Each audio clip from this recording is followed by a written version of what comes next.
today we're going to be making some home done ice slides. Now this isn't too difficult. You could literally just get an ice tray out your freezer and just pour some squash in there, which is kind of what we're going to do today, except we're using cups. I'm going to show you guys what to do in the cups, and then I'll show you guys how to put it in, work it with the cups, okay?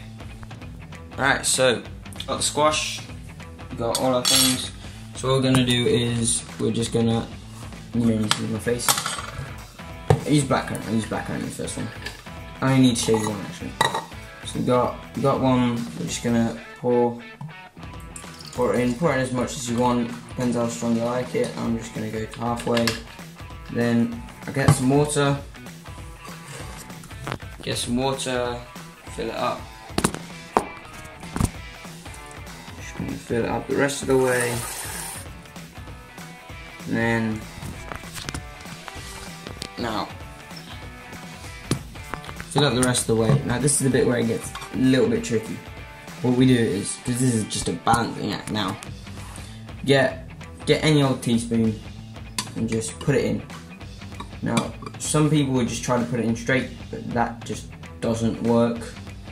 Don't know why they would try it, but they use like jelly and stuff and make it stand up. But that's above my knowledge. So we're just gonna put it in sideways, and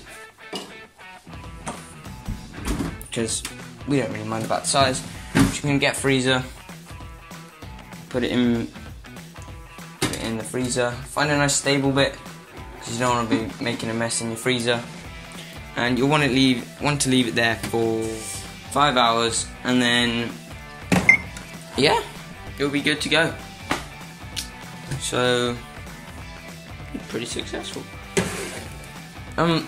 Yeah, I'll see you guys in the next video. Don't forget, like and subscribe as always. See you.